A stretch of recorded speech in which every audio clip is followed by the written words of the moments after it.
Kenapa beranjangan itu dia mau ngeplong ketika dia sendiri, atau dia mau ngeplong ketika ada beranjangan tapi berjauhan. Tapi ketika beranjangannya itu kemudian didekatkan, ditemukan dengan beranjangan yang lain misalnya, dia cenderung diam dan tidak mau ngeplong lagi. Bahkan hanya diam dan jambul-jambul saja, atau bahkan mungkin ada yang selalu diam malah dekem, atau bahkan mungkin juga ada yang turun dari tangkringannya, turun dari batu. Apa sih permasalahannya itu? Nah, ini Mbak Behen yakin itu juga sering sekali dialami oleh para branges mania pemula. Bagaimana untuk mengatasi burung yang seperti itu, penyebabnya apa, dan solusinya seperti apa. Nah, kali ini di konten seperti ini, di malam ini juga Mbak Behen akan mulai menjawab sepengalamannya Mbak Behen. Nah, nanti apabila ada satu jawaban yang kurang berkenan, atau mungkin ada yang mau menambahkan jawabannya, silahkan sampaikan di komennya Mbak Behen. Jangan kemana-mana, simak terus channelnya Mbak Behen sampai tuntas supaya tidak gagal paham. Terima kasih para subscriber, jangan lupa like, komen, dan share.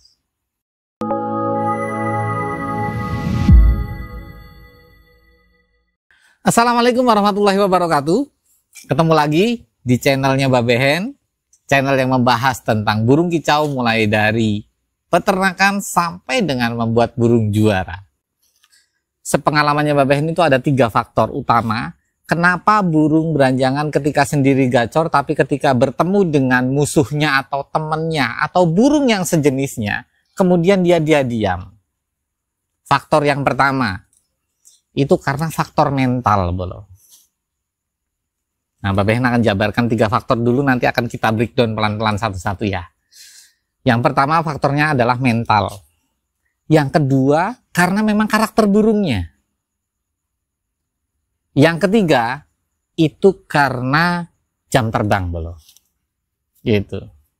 Jadi 3 faktor ini yang membuat burung beranjangan ketika ketemu dengan musuhnya atau bukan musuh ya, burung yang sejenisnya, fighternya hilang, bunyinya juga malah tidak bunyi, hanya jambul-jambul mungkin, atau bahkan mungkin tidak sama sekali, tidak jambul sama sekali, bol.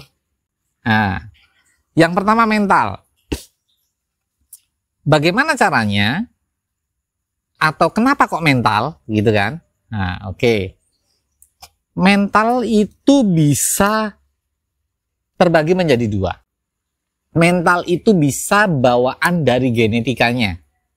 Karena memang induknya juga punya mental yang hebat, punya mental yang kuat, maka akan turun kepada anaknya.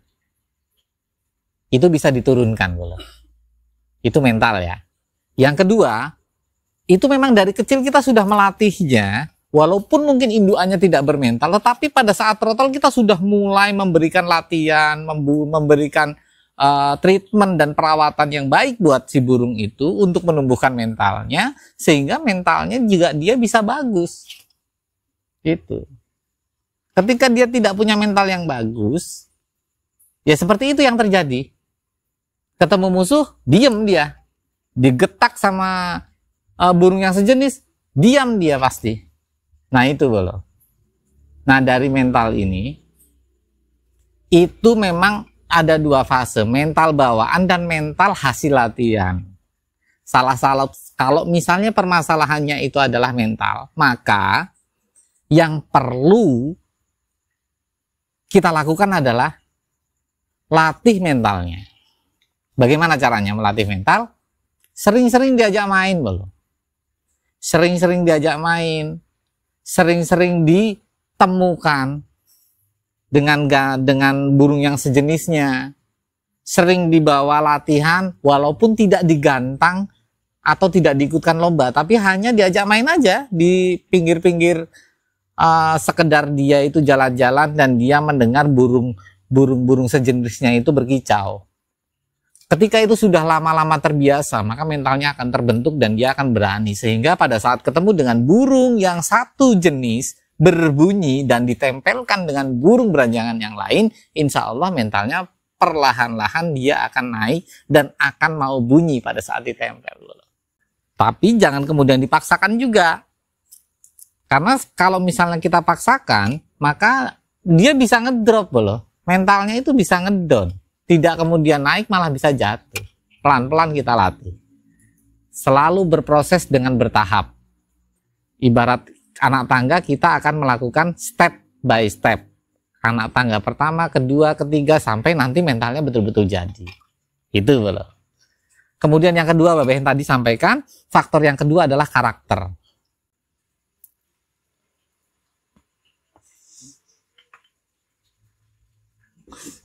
Untuk karakter ini, itu biasanya bawaan. Jadi kalau kayak orang, itu kan memang ada yang penakut, ada yang pemberani. Walaupun tetap ini, kalau karakter itu dilatih pun memang agak sulit. Kalau memang sudah karakternya. Dia cuma sukanya ketenangan, menyendiri dan bunyi. Kalau di keramaian dia nggak mau berani ngomong. Dia kemudian bertemu dengan burung yang sejenisnya dia nggak mau bunyi. Kalau memang faktornya itu karakter, maka yang terjadi adalah itu butuh proses yang lebih sulit lagi atau yang lebih panjang lagi dibanding kita membentuk mental. Gitu. Nah, saran Mbak Behen, kalau sudah karakter seperti ini, tetap bisa kita nikmati sebagai bunyi-bunyian di rumah, gacoran di rumah saja. Karena kalau misalnya di gantangan, itu juga kemungkinannya kecil untuk dia mau kerja. Faktor yang ketiga, jam terbang atau usia, belum. Jam terbang itu bisa dari mulai usia, bisa mulai dari dia itu mulai naik ke gantangan atau dia mulai dipertemukan beberapa kali misalnya gitu.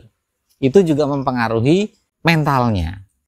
Jadi usia-usia yang masih muda, kalau dia tidak membawa genetika yang betul-betul induknya mentalnya bagus, kemudian diturunkan ke anaknya mentalnya juga bagus, maka usia-usia muda dihadapkan dengan burung tua pada saat digantangan, itu juga bisa membuat drop dari mental burung kita, bro. Makanya Mbak Behen selalu menyarankan, kalau mau mainan burung muda minimal paling tidak setahun, bro.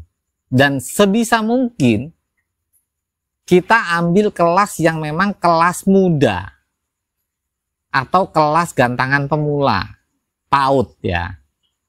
Jadi jangan main di seniornya, jangan dulu. Kita coba dulu di situ. Jadi tetap bertahap, bro. Bertahap. Nah, kalau memang dia itu bunyinya sudah bagus, materinya sudah bagus, dan kemudian ada sedikit saja mentalnya juga lumayan, tinggal jam terbang aja, bro. Nanti kalau jam terbang itu sudah dilakukan beberapa kali, karena tidak ada burung juara yang pertama kali masuk gantangan kemudian langsung juara, itu tidak ada, bro. Semua butuh latihan.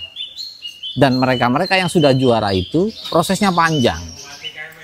Dan kenapa terjadi atau kenapa burung juara itu saat ini, dari dulu, bahkan mungkin dari dulu, itu burung juara itu tidak ada yang murah, bro. Kalau secara ekonomi ya. Kenapa harganya mahal? Karena memang prosesnya lama. Yang dibentuk tidak hanya dia mau main di gantangan, tapi banyak faktor yang dinilai oleh juri. Dan banyak juga kriteria-kriteria yang bisa membuat burung itu menjadi juara. Selain mental, lagunya juga, pembawaan lagu, materi lagu, durasinya, tonjolan-tonjolannya, tonjolan diantaranya misalnya kemudian roll tembak, atau kemudian pembawaan lagu dalam satu napas berapa lagu. Nah, itu faktornya banyak sekali. Dan bagaimana caranya itu bisa muncul, settingan jemurnya berapa jam, kemudian ekstra pudingnya berapa ekor. Nah, itu menemukan formula-formula itu tidak singkat, bolo. Itu butuh proses yang lama. Jadi sangat wajar sekali ketika burung juara itu harganya juga pasti harga juara. Gitu, bro. Karena memang kualitas itu dibentuk. Walaupun bahan dari burung yang akan kita gantang itu juga penting. Ketika kita punya bahan yang bagus, maka untuk membentuk burung yang bagus, kita juga butuh bahan yang bagus. Kalau kita menggunakan bahan yang biasa-biasa, maka kita butuh effort yang lebih dari bahan yang bagus, gitu. Kalau burung bagus mungkin kita bikinnya itu 1 tahun bisa jadi juara, tapi kalau burung yang biasa mungkin 2-3 tahun baru bisa jadi juara. Karena prosesnya lebih panjang. Gitu loh. Nah, itu jawabannya dari Pak Behen.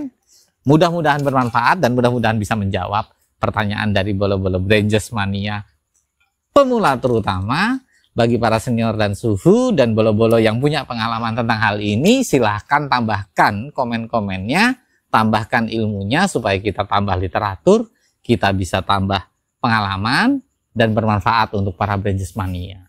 Gitu loh. Oke, kurang lebihnya mohon maaf, mudah-mudahan bermanfaat. Salam sehat satu hobi, kicau mania berkah untuk kita semua. Amin. Assalamualaikum warahmatullahi wabarakatuh. Matur nuwun.